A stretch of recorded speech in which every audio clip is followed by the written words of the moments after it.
warahmatullahi wabarakatuh. Saya Rafika Duri Siregar dengan NIM 2325006. Di sini saya akan memaparkan materi tentang penggunaan EYD yang benar untuk memenuhi tugas pada mata kuliah Bahasa Indonesia. Yang pertama, saya akan menjelaskan penggunaan EYD pada kata ganti ku, kau, mu, dan nya. Kata ganti ku dan kau ditulis serangkai dengan kata yang mengikutinya. Sedangkan ku, mu, dan nya ditulis serangkai dengan kata yang mendahulunya. Contohnya seperti rumah itu telah kujual. Majalah ini boleh kubaca. Jadi penggunaan ku dan kau sebelum kata yang mengikutinya itu ada di awal dan menyambung. Yang contoh berikutnya yaitu bukuku, bukumu, dan bukunya tersimpan di perpustakaan. Nah, di sini penggunaan kau, penggunaan ku, mu, dan nya itu didahului oleh kata lalu diikuti dengan kalimat ku, mu, dan nya, yaitu menyambung. Nah, untuk kata ganti kau yang bukan bentuk terikat ditulis terpisah dengan yang lain. Misalnya, aku ingin kau bersungguh-sungguh. Jadi, kau dengan kata bersungguh-sungguhnya itu tidak menyambung seperti contoh yang di awal tadi.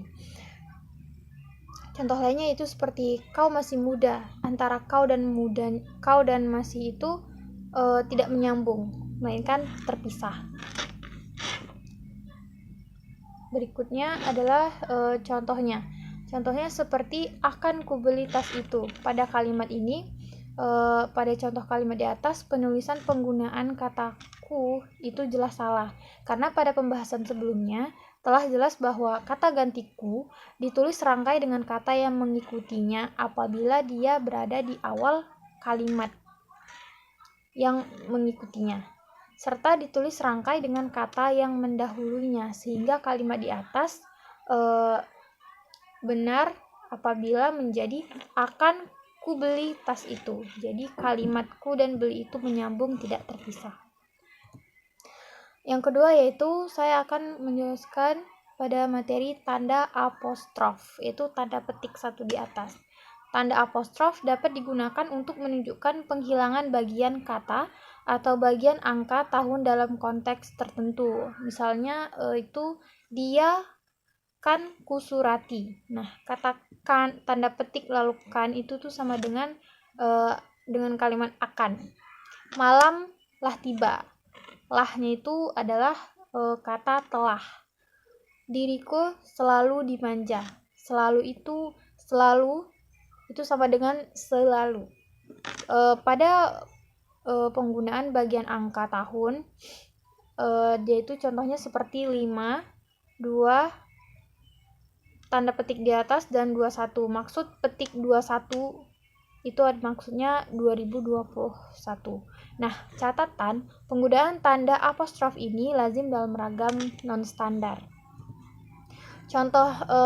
Contohnya lagi yaitu dia telah mengirim naskah bukunya ke penerbit. Nah, pada kalimat di atas kata telah dapat diubah menjadi lah, tanda petik lalu lah, sehingga kalimat di atas menjadi dia telah mengirim naskah bukunya ke penerbit. Lanjut pada pembahasan tanda petik tunggal 1. Nah, tanda petik tunggal 1 ini digunakan untuk mengapit petikan yang terdapat dalam petikan lain. Misalnya ada tanda petik 2. Nah, di dalam tanda petik 2 itu terdapat kalimat menggunakan tanda petik 1. Misalnya pada kalimat percakapan seperti novel itu seperti tanya dia, kau dengar bunyi kring-kring tadi? Ku dengar teriak anakku, ibu, bapak pulang, dan rasa letihku lenyap seketika, ujar Pak Hamdan. Jadi di dalam kata petikan yang 2 terdapat kata satu petikan, yaitu untuk mengutip dari petikan lain gitu. Tanda petik tunggal digunakan untuk mengapit makna padanan atau penjelasan kata atau ungkapan.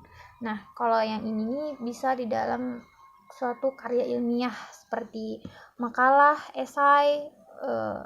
Nah, contohnya itu seperti tergugat yang digugat. Jadi kata yang digugat itu terdapat tanda petik satunya. Retina, dinding mata sebelah dalam. Noken, tas khas Papua. Tadulako, panglima, seperti itu. Nah, contohnya situ seperti di sini saya mengambil contoh pada suatu percakapan dalam percakapan langsung seperti di novel atau cerpen. Nah, Ara meletakkan telunjuk di depan bibirnya. Diamlah, dengar, ada suara seseorang berteriak tolong dari ruangan itu. Nah, pada contoh ini kata tolong di sini tidak terdapat petikan. Sehingga seharusnya jika dia tidak terdapat kata petikan, seharusnya itu kalimatnya seperti ini. Dengar ada suara seseorang meminta tolong dari ruangan itu. Namun di sini tidak ada tanda petiknya, sehingga kalimat ini dirasa salah untuk mengartikannya. Nah, kata tolong di atas seharusnya diiringi dengan tanda petik 1 karena merupakan petikan dari kalimat lain pada cerita di atas, sehingga kalimat yang benar adalah Ara meletakkan telunjuk di depan bibirnya. Diamlah, dengar, ada suara seseorang berteriak tolong dari ruangan itu. Nah, dalam kalimat ini, pada kalimat tolong terdapat kata petikan, sehingga jelas bahwa kata tersebut berasal dari kalimat lain.